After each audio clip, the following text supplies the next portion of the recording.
الحمد لله رب العالمين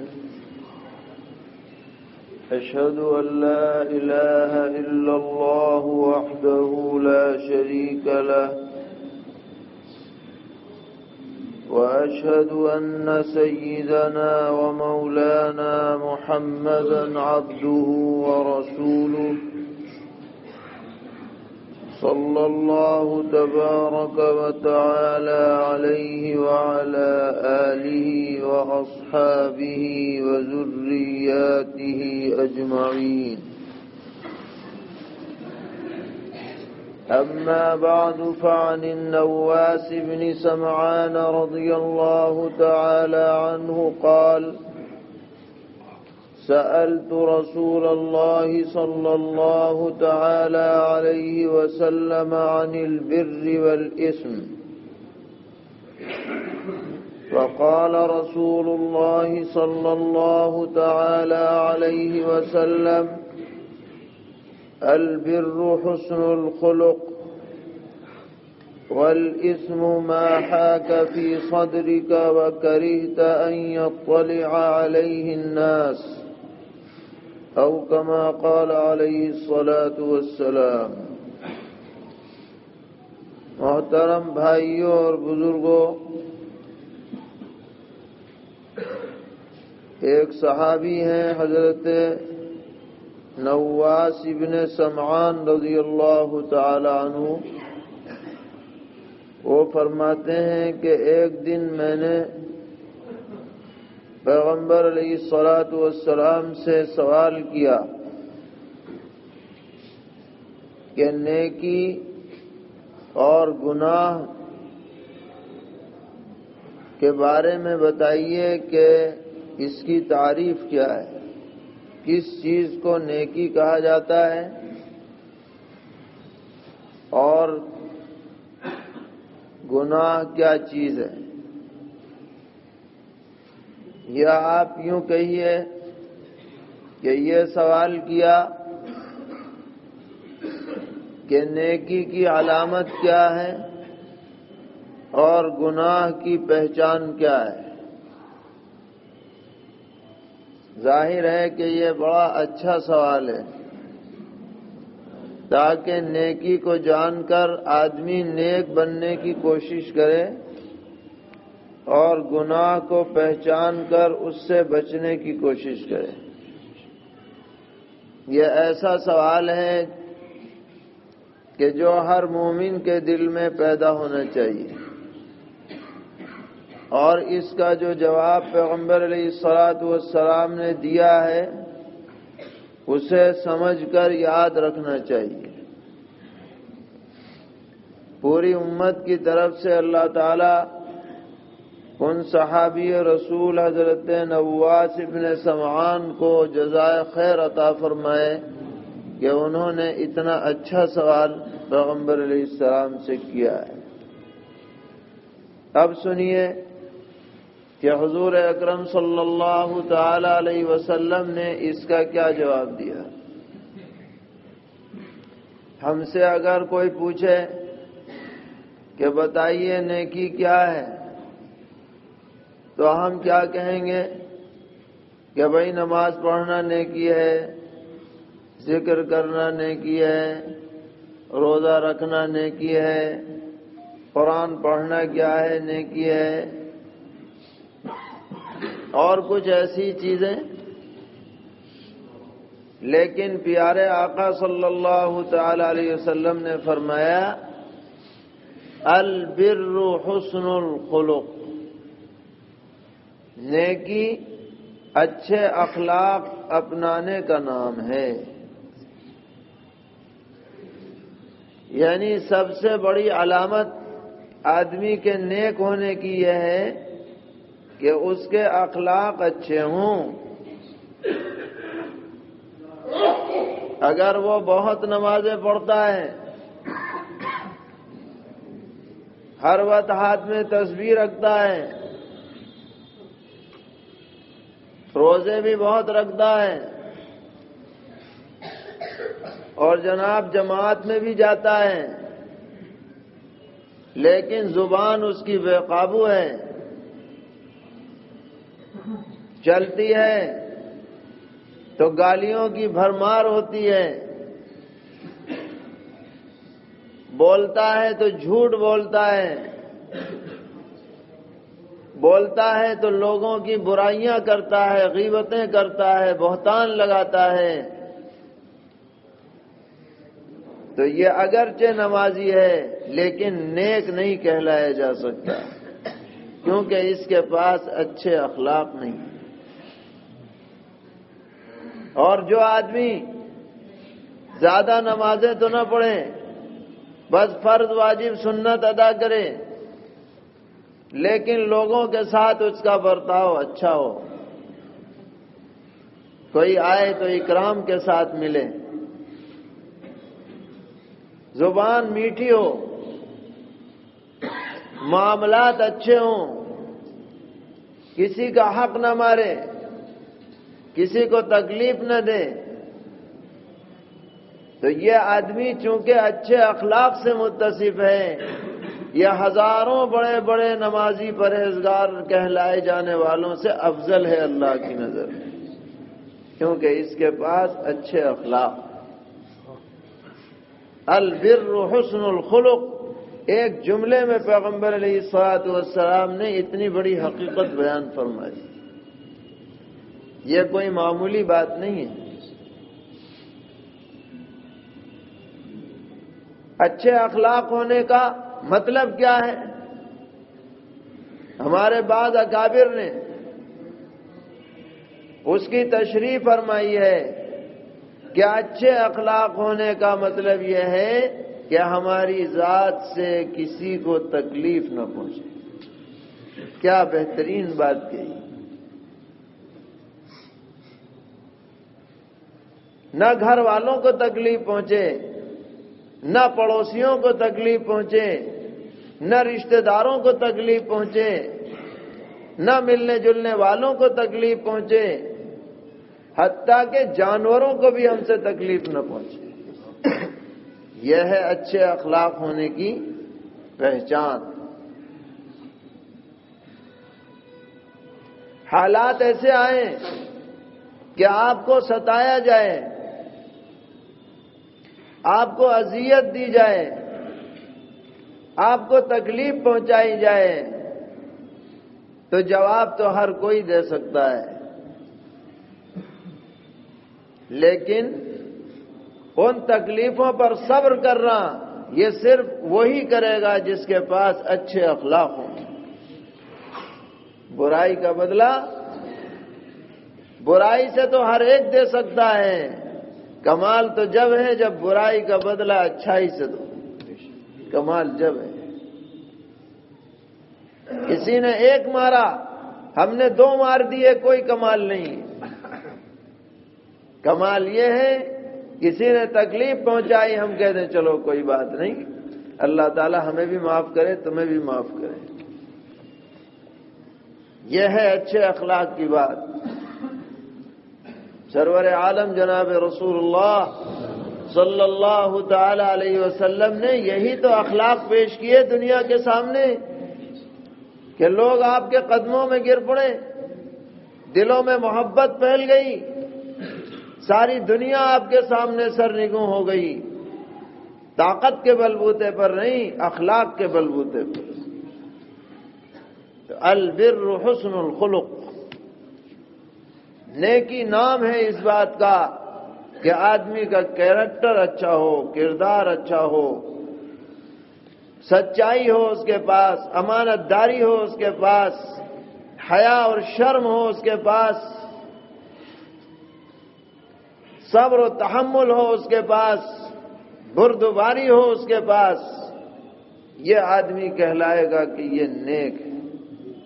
اور اس کا درجہ فرمایا پیغمبر علیہ الصلوۃ والسلام نے کہ حسن خلق کی وجہ سے بہت سے لوگ قیامت میں بڑے بڑے دن میں روزہ رکھنے والے، راتوں کو جاگنے والوں سے اوپر درجے میں پہنچ جائیں گے اپنے اچھے اخلاق اور کردار کی وجہ سے۔ تو اگر ہمیں وہ درجے چاہیے تو ہمیں اپنا نام نیک لوگوں میں درج کرانا پڑے گا، اور نیک لوگوں میں درج جب ہوگا جب ہم اچھے اخلاق اپنانے والے ہیں۔ بات سمجھ میں آ رہی ہے نہیں آ رہی؟ یہ تو ہوا نیکی کا جواب کہ نیکی کسے کہتے ہیں، نیکی کی علامت کیا ہے۔ اس کے بعد آپ نے فرمایا کہ وَالْإِسْمُ مَا حَاكَ فِي صَدْرِكَ وَكَرِهْتَ أَن يَطَّلِعَ عَلَيْهِ النَّاسُ۔ بہت شاندار بات آپ نے ارشاد فرمائی، فرمایا گناہ یہ ہے کہ جب آدمی اس کام کو کرے تو اس کے دل میں کھٹک پیدا ہو کہ یہ گڑبڑ کام ہو رہا ہے، ضمیر کہے یہ غلط ہے، اور فرمایا کہ تم اس بات کو ناپسند سمجھو کہ کسی دوسرے کو اس کی خبر ہو جائے، یہ دلیل ہے کہ یہ کام غلط ہے۔ برا کام کرنے والا ہر وقت یہی چاہتا ہے کسی کو خبر نہ ہو، چپ کے برائی کرتا ہے، چھپ کے کیا ہے برائی کرتا ہے، ماں باپ کو خبر نہ ہو، گھر والوں کو خبر نہ ہو، رشتہ داروں کو خبر نہ ہو، یہ گناہ کی علامت ہے۔ نیکی کے بارے میں یہ بات نہیں ہے، نیکی کی خبر سب کو ہو جائے، اور کبھی تو دل چاہتا ہے سب کو خبر ہو، لیکن گناہ جب آدمی کرتا ہے تو دل میں ایمان اگر موجود ہے تو دل میں کھٹک ضرور ہو، ایمان ہی نہ رہے تو بھئی بات الگ ہے، کتنا ہی بڑے سے بڑا پاپی کیوں نہ ہو، اگر ایمان اس کے دل میں ہے تو گناہ اگر کرے گا تو کرتے وقت اس کے دل میں کیا ہے انقباض ضرور ہو۔ سرور عالم جناب رسول اللہ صلی اللہ تعالی علیہ وسلم نے یہ پہچان بتلائی۔ آج کل کے زمانے میں ایک گناہ بہت آسان ہو گیا ہے، اور وہ گناہ کیا ہے؟ بد نظری، نگاہوں سے غلط چیزوں کا دیکھنا۔ جب سے یہ موبائل عام ہوئے اور نیٹ فری ہوا اور اسمارٹ فون آ گئے تو بس انگلیوں کے اشارے سے آدمی بری سے بری جگہ پہنچ جاتا ہے، اور یہ سمجھتا ہے تنہائی ہے، کسی کو نہیں پتہ چل رہا، اور یہ چاہتا بھی نہیں کہ کسی کو پتہ چلے۔ ہے یا نہیں ایسی بات؟ پیغمبر علیہ السلام فرما رہے ہیں یہی دلیل ہے کہ یہ گناہ ہے، اور آدمی کو یہ سمجھنا چاہیے کہ تم لاکھ انتظام کر لو کہ کسی کو پتہ نہ چلے، تو تم جیسے انسان کو ہو سکتا ہے پتہ نہ چلے، مگر اللہ تبارک و تعالی کو سب پتہ ہے، اندھیرے کی بات بھی پتہ ہے، اجالے کی بات بھی پتہ ہے، گھر کی بھی پتہ ہے، باہر کی بھی پتہ ہے، دن کی بھی پتہ ہے، رات کی بھی پتہ ہے، اور جو یہ فرشتے کرامن کاتبین ہر وقت ساتھ لگے ہوئے ہیں انہیں بھی پتہ ہے، نہیں سمجھے؟ اور آگے بڑھ کے کہوں، جس فون کو آپ استعمال کر رہے ہیں اس کو جو کمپنی چلا رہی ہے اسے بھی پتہ ہے،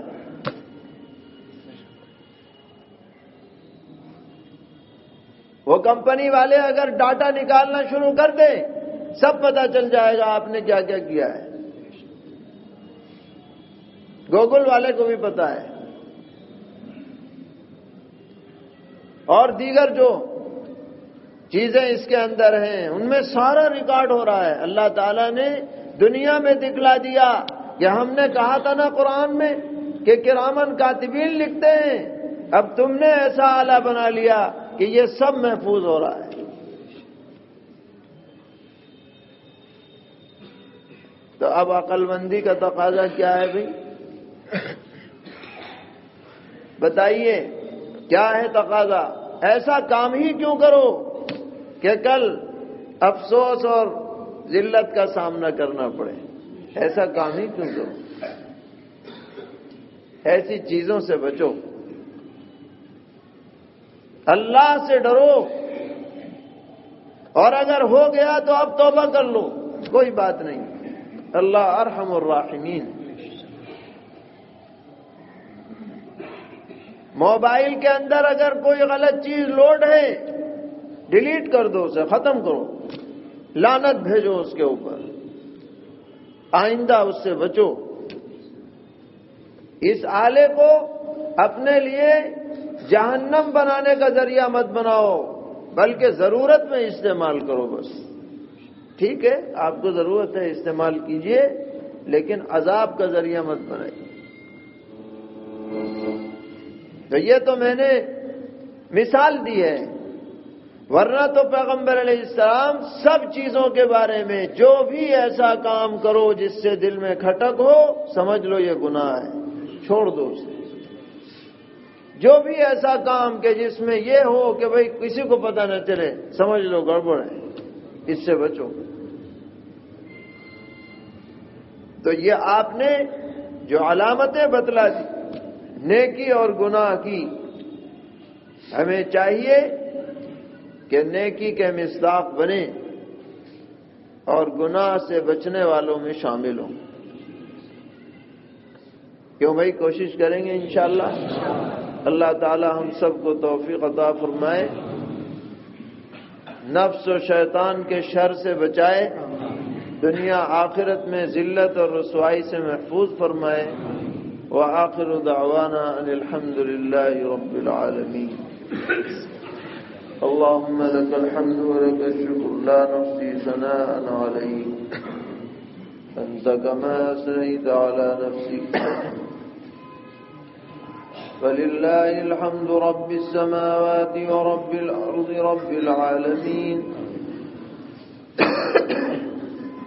وله الكبرياء في السماوات والأرض وهو العزيز الحكيم اللهم صل وسلم وبارك وترحم وتحنن على سيدنا وحبيبنا وشفيعنا ومولانا محمد وعلى آل سيدنا وحبيبنا وشفيعنا ومولانا محمد كما صليت وسلمت وباركت وترحمت وتحننت على سيدنا إبراهيم وعلى آل سيدنا إبراهيم إنك حميد مجيد۔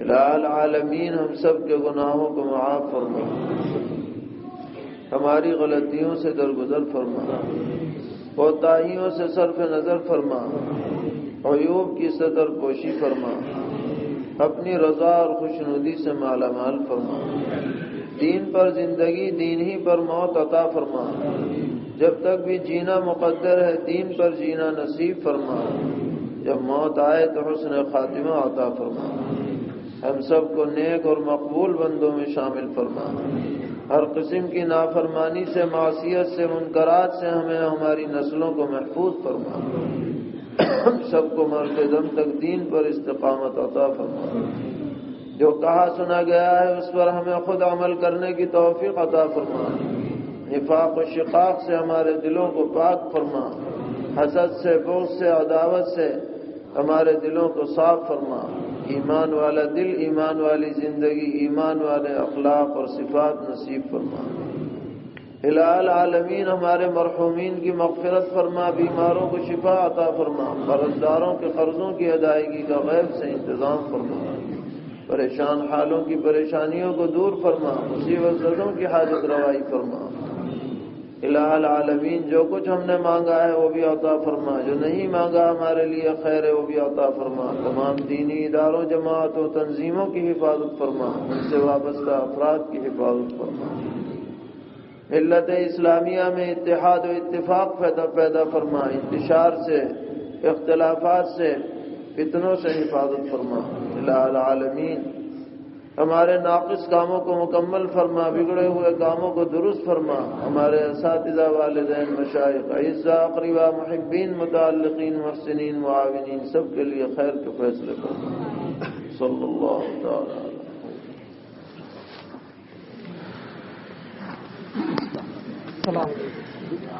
السلام علیکم۔